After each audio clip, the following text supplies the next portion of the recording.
Сәлем дуслар, топ 5 тапшырыгы дәвам итә. Һәм бүген мин сезне Татарстанда популяр булган 5 команд спорт төрләре белән таныштырачакмын. Башлыйбыз.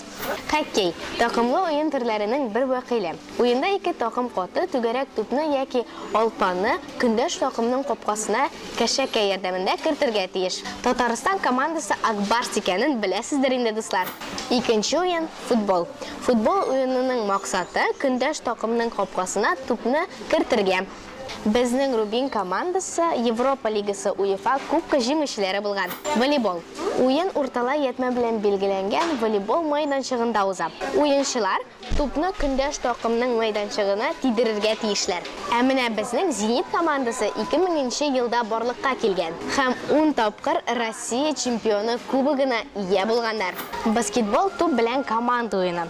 Уенның максаты тупны көндәш команданың кәрҗиненә тондырырга кирәк. Кызыклы факт, 2003 елның 29 августында Казанда Россиядә иң зур баскетбол сарае Basket Hall сафка килә.